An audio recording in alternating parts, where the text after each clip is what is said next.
Few minutes, we mentioned Russia. A new report claims President Trump's legal team is preparing a pointed response if former National Security Advisor Michael Flynn accuses the president or his senior aides of any wrongdoing. 3 unnamed sources familiar with that strategy tell the Washington Post that Trump attorneys are ready to attack Flynn's credibility, focusing on his guilty plea for lying to the FBI. They write, "He said it himself, he's a liar," said one person helping craft the strategy. The approach would mark a sharp break from Trump's earlier forgiving posture toward Michael Flynn. Michael Flynn, General Flynn, is a wonderful man. I think he's been treated very, very unfairly by the media. I think it's very, very unfair what's happened to General Flynn, the way he was treated, and the documents and papers that were illegally, I stress that, illegally leaked. I do feel badly for him. He served the country. He was a general. This man has served for many years. He's a general. He's, in my opinion, a very good person. Well, I feel badly for General Flynn. I feel very badly. He's led a very strong life.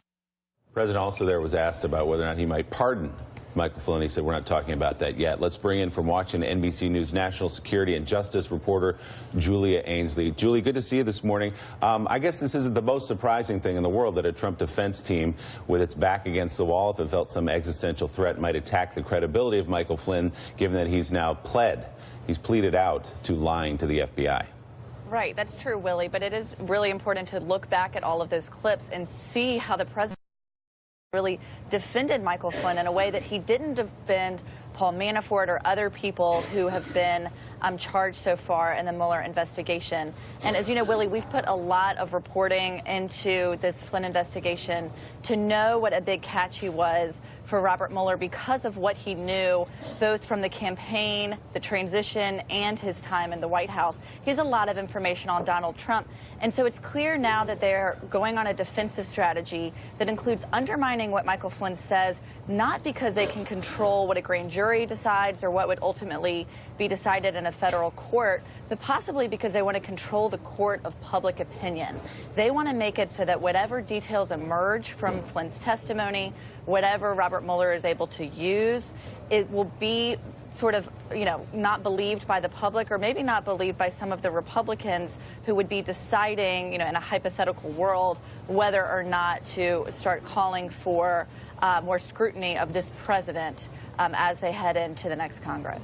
Julia, a question about the staff members in the White House right now. They see that Michael Flynn's potentially going to be thrown under the bus. And if someone who the president likes this much and cares for this much, we know he's willing to perform that kind of strategy. What is it doing to the inside the White House as far as people talking to their lawyers, trying to get their own PR people, et cetera, to preserve their reputations?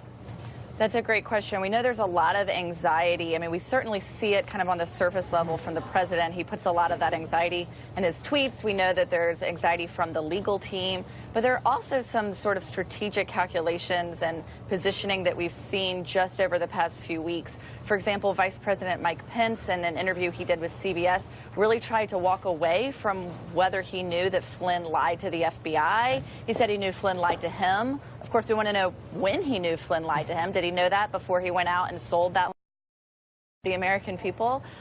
So it seems that there's a lot of positioning behind the scenes because there is, to a degree, some level of anxiety, even though the legal team has said privately that they're not concerned. That could be a bit of an overconfidence bluff. We're also, Julia, following a new report from Yahoo News on the special counsel investigation. Michael Isikoff reports that according to 2 sources, Mueller's investigators have begun questioning RNC staffers about the party's digital operation that worked with the Trump campaign to target voters in key swing states. According to Isikoff, prosecutors are looking into whether or not the joint effort was at all linked to the work of Russian trolls and bots that aim to influence voters during the 2016 election.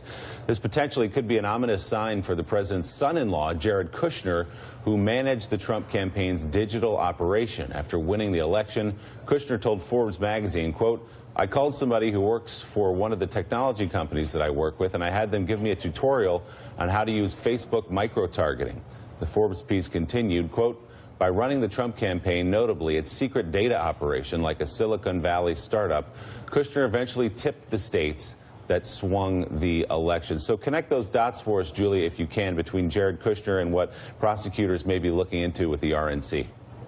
Right. So we reported a few months ago, I think now, Willie, that the targeting of these Facebook ads that really sort of spread some false news and also very pro-Trump information were really targeted on certain states. That targeting, of course, was done in part by Jared Kushner's operation, but could also have been done with the help of a Russian-backed propaganda machine. We know from people who have worked in this space that when Russia decides to influence an election or meddle in another country's affair, a big place they start is with the propaganda. And with social media, it's so easy to do that now. So they're looking at these two strategies, the one of the Trump campaign and then the one of perhaps the Kremlin, and seeing if these things align, and more importantly, if the two sides spoke together. It's the same thing they'd be looking at when they look at how Donald Trump Jr. may have coordinated with WikiLeaks, another piece of this investigation. Fascinating stuff. Julie Ainsley, thanks so much. Great reporting this morning. Good to have you on.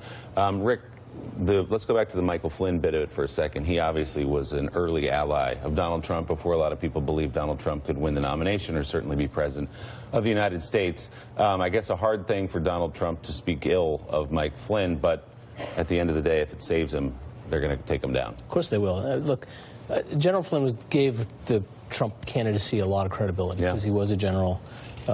He had been credited with the surge, and so he was very vocal.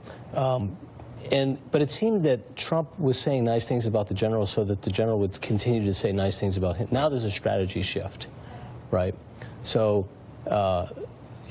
General Flynn, it is striking to me that General Flynn was the one person who Barack Obama, and the single piece of advice that he gave to the President of the United States, one piece of advice, who I hope, Harry, if you're listening, please invite Barack Obama to your wedding. Different story. We'll get to that later. But he said, this guy's a bad guy. Don't. Yep. And he proved to be correct, but he overrode Obama and hired him. He hired, arguably, and Richard Haass would probably want to weigh in here, the National Security Advisor has to be one of the single most trusted person of integrity you ever bring in an administration.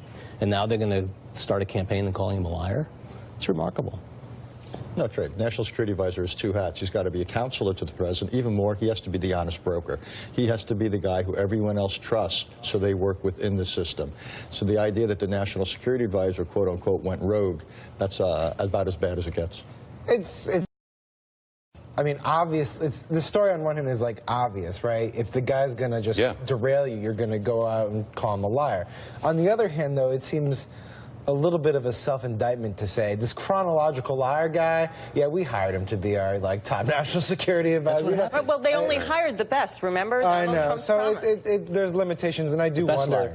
I do wonder in the end, though, if leaking this is going to backfire. I mean, if you're Michael Flynn and you read a piece like this, does this make you say, "Ooh, I'm not going to work with Mueller," or does it say, "You know what?" Makes you dig in deeper because you